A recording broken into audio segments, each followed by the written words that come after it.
Hello दोस्तों, स्वागत है आपका हमारे एक और नए वीडियो में। दोस्तों, इस वक्त मैं हूँ झांसी में और ये जो आप किला देख रहे हैं, ये महारानी लक्ष्मीबाई का किला है। ये किला हमारे भारत के इतिहास के सबसे पुराने किलों में से एक है। आइए अंदर चलकर हम इसके बारे में विस्तार से जानते हैं। दोस्तों, इस किले में प्रवेश करते ही सबसे पहले हमें ये बड़ी सी तोप देखने को मिलती है, जिसे कड़क बिजली तोप कहते हैं। अष्ट धातु की बनी ये तोप चलने पर बिजली कड़कने से ध्वनि उत्पन्न करती थी। इस वजह से इसका नाम कड़क बिजली तोप पड़ा। ये तोप राजा गंगाधर राव के शासनकाल के समय की है। इसे गुलाम गौस खां के द्वारा चलाया जाता था। दोस्तों, यहाँ से कुछ ही कदमों की दूरी पर एक बड़ा सा गेट बना हुआ है, जिससे इस किले के अंदर प्रवेश किया जाता है। दोस्तों, यही वो गेट है जिसकी सहायता से इस किले के अंदर प्रवेश किया जाता है। इस गेट के दोनों तरफ दो तोपें रखी गई हैं। ये इस किले का पिछला भाग है, जबकि इसका मेन गेट इस किले के दूसरी तरफ है, जिसे हम आगे चलकर देखेंगे। झांसी का ये किला क्षेत्रफल की दृष्टि से बहुत बड़ा है, जो लगभग 50 एकड़ में फैला हुआ है, जिसमें से 15 एकड़ की ज़मीन पर ये मुख्य दुर्ग बना हुआ है।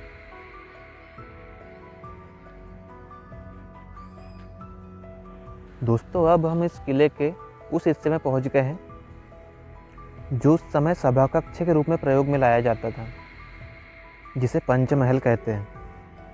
पंचमहल नाम का ये 5 मंजिला भवन ओरछा के राजा वीर सिंह बुंदेला ने बनवाया था। दोस्तों, अब आप सोचेंगे कि ओरछा के बुंदेला राजाओं और झांसी के इस किले के बीच क्या संबंध है। तो ये एक काफ़ी दिलचस्प कहानी है, जिसके बारे में हम आगे बात करेंगे। दोस्तों, जैसा कि मैंने आपको बताया कि इस पंचमहल में 5 मंजिलें हैं, जिनमें से कुछ का प्रयोग रानी लक्ष्मीबाई ने उनके सभा कक्षों के रूप में किया था। लेकिन माना जाता है कि इस भवन का ऊपरी तल ब्रिटिश सरकार के शासनकाल के दौरान बनाया गया था। ये पूरा भवन आकार में काफ़ी बड़ा है। कहते हैं कि भारतीय पुरातत्व विभाग ने जब यहाँ पर अन्वेषण किया, तब उस वक्त की जल निकास प्रणाली के अवशेष प्राप्त हुए थे। फिलहाल इसकी निचली मंजिलों पर प्रकाश का काफ़ी अभाव हमें देखने को मिलता है। दोस्तों, रानी लक्ष्मीबाई के बारे में जानने से पहले इस किले के इतिहास के बारे में जानना बहुत ज़रूरी है, क्योंकि इस किले का इतिहास महारानी लक्ष्मीबाई के शासनकाल से लगभग 200 साल पुराना है। दोस्तों, ये बात है सन 1613 ईस्वी की, जब इस किले का निर्माण ओरछा के राजा वीर सिंह बुंदेला ने झांसी की इस बांगरा नामक पहाड़ी पर करवाया था। तब से कई वर्षों तक इस जगह पर बुंदेलों का राज था। लेकिन 17वीं शताब्दी में जब इस किले की बागडोर महाराजा छत्रसाल के हाथों में थी, तब मोहम्मद खान बंगेश ने महाराजा छत्रसाल पर आक्रमण कर दिया था और उन्हें बचाने के लिए पेशवा बाजीराव ने सहायता की थी। जिसके बाद महाराजा छत्रसाल ने पेशवा बाजीराव को राज्य का कुछ भाग उपहार के रूप में दे दिया था, जिसमें झांसी का ये किला भी शामिल था। तब से झांसी के इस किले की बागडोर मराठों के हाथ में आ गई और झांसी पर मराठों का आधिपत्य महाराजा गंगाधर राव के शासनकाल, जो कि 1853 तक जारी रहा। दोस्तों, अब बात करते हैं महारानी लक्ष्मीबाई के इतिहास के बारे में। तो ये बात उस वक्त की है जब झांसी पर महाराजा गंगाधर राव का शासन था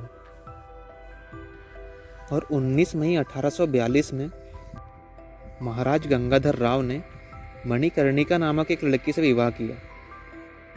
विवाह के उपरांत उनका नाम बदलकर लक्ष्मीबाई रखा गया, जो बाद में झांसी की रानी बनी।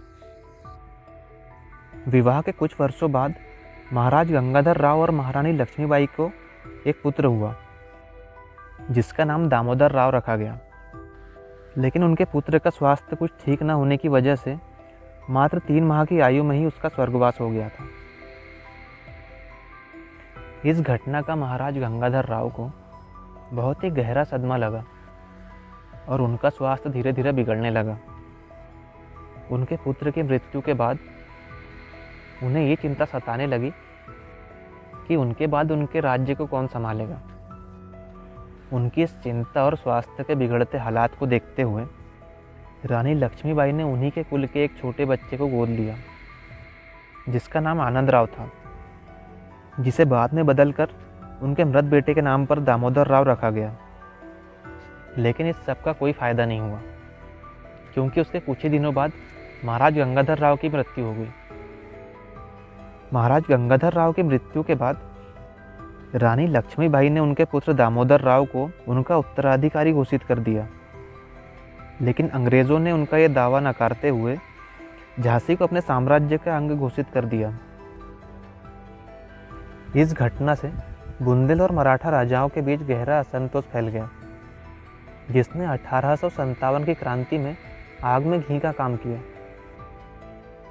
दोस्तों, चलिए अब हम इस किले के उस हिस्से में चलते हैं जिसे कुदान स्थल कहते हैं, क्योंकि यही वो जगह है जहाँ से महारानी लक्ष्मीबाई ने घोड़े पर बैठकर छलांग लगाई थी। दोस्तों, ये बात तब की है जब अंग्रेज़ों ने उनके दत्तक पुत्र दामोदर राव को झांसी का उत्तराधिकारी मानने से इनकार कर दिया था। तब रानी लक्ष्मीबाई ने फरवरी सन 1858 में एक घोषणा जारी की, जिसमें उन्होंने सभी हिंदू और मुसलमान भाइयों से अंग्रेज़ों के खिलाफ युद्ध में शामिल होने की अपील की।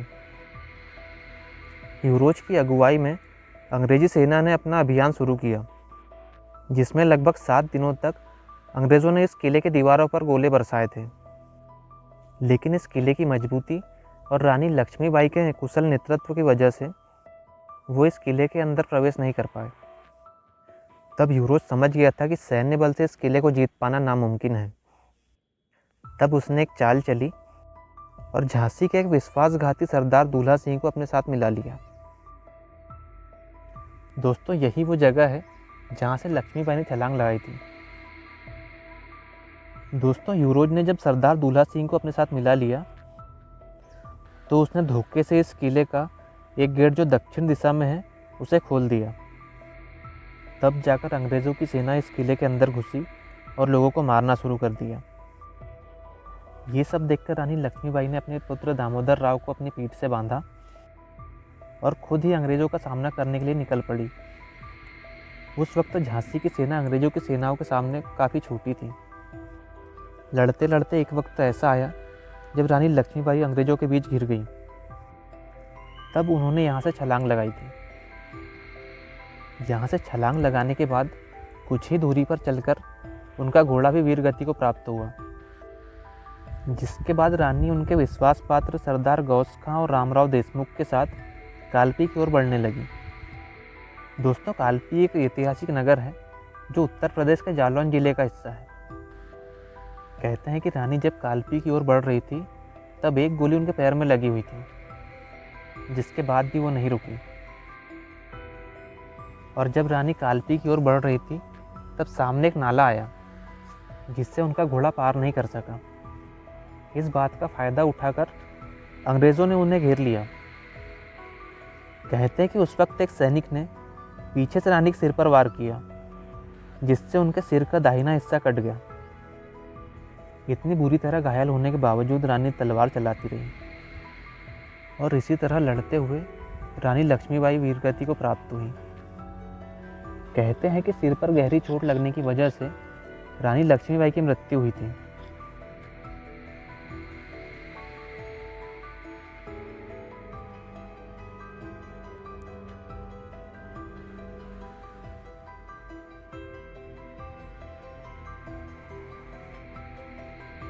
दोस्तों, ये झांसी का शंकर मंदिर है, जहाँ रानी लक्ष्मीबाई नियमित रूप से पूजा पाठ करने आती थी। ये मंदिर बुंदेली और मराठा वास्तुकला का एक बेहतरीन उदाहरण है।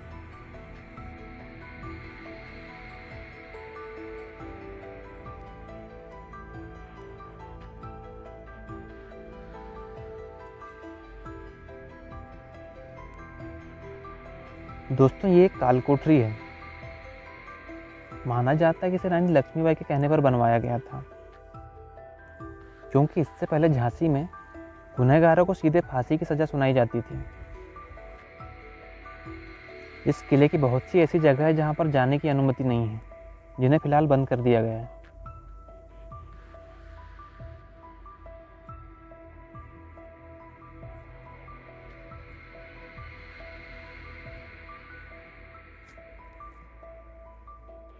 दोस्तों, इस किले के इस तरफ का ज़्यादातर हिस्सा ब्रिटिश सरकार के शासनकाल के दौरान बनाया गया था।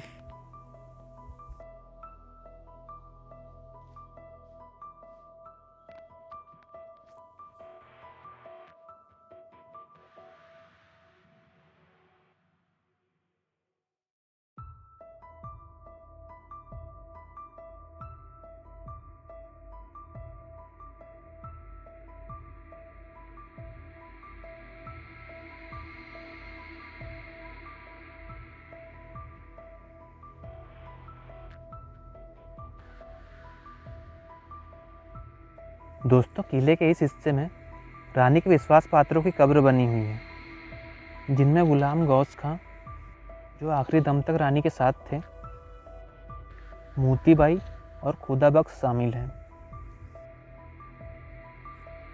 दोस्तों, ये जो आप सामने देख पा रहे हैं, ये इस किले का शस्त्रागार हुआ करता था।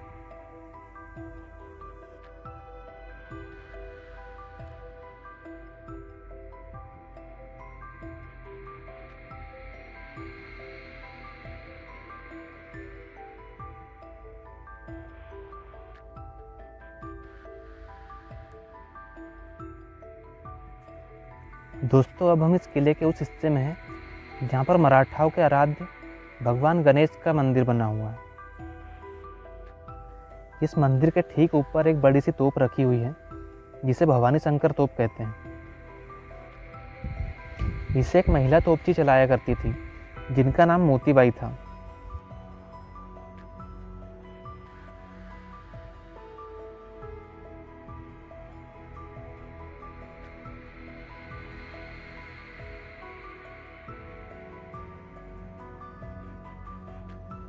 दोस्तों, ये जो आप तोप देख पा रहे हैं, ये अष्ट धातु की बनी हुई है।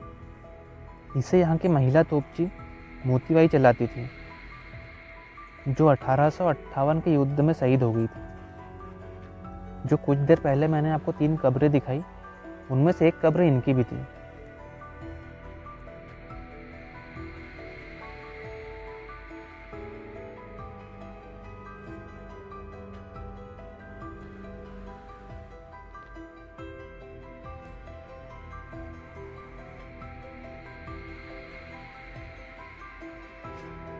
दोस्तों, अब हम पहुंच गए हैं इस किले के बारादरी वाले हिस्से में। इसका निर्माण महाराजा गंगाधर राव ने अपने मंजले भाई रघुनाथ राव के लिए करवाया था, जिनकी नाटक और संगीत में बहुत रुचि थी। दोस्तों, बारादरी एक चौकोर चबूतरे पर बनी है, जिनके चारों ओर 3 खुली मेहराबें हैं। उस वक्त यहाँ पर एक नृत्यांगना हुआ करती थी, जिनका नाम गजराबाई था। वो यहाँ पर नृत्य किया करती थी।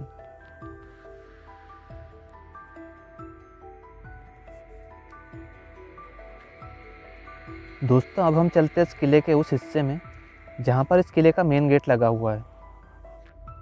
ये एक बहुत बड़ा गेट है, जिसे लकड़ी से बनवाया गया था, जिसे शहर दरवाज़ा कहते हैं। उस वक्त राजा महाराजाओं के आगमन के लिए इसी दरवाजे का प्रयोग किया जाता था। चलिए उस दरवाजे की एक झलक हम आपको दिखाते हैं। दोस्तों, ये रहा वो शहर दरवाज़ा, जिसे आज के दौर में बंद करवा दिया गया है। इतने वर्षों के बाद भी ये दरवाज़ा इस किले की सुरक्षा में उसी मजबूती के साथ खड़ा है जिस तरह ये पहले हुआ करता था। दोस्तों, ये था महारानी लक्ष्मीबाई का गौरवशाली इतिहास। वैसे तो उनके बारे में जितना भी कहें कम है, लेकिन मुझसे जितना हो पाया मैंने इस वीडियो की सहायता से आपको बताने की कोशिश की। फिलहाल इस वीडियो में इतना ही। उम्मीद है आपको वीडियो पसंद आया होगा। अगर आपको वीडियो पसंद आया तो प्लीज़ वीडियो को लाइक, शेयर एंड चैनल को सब्सक्राइब जरूर कीजिए। मैं मिलता हूँ आपसे अगले वीडियो में। तब तक के लिए नमस्कार।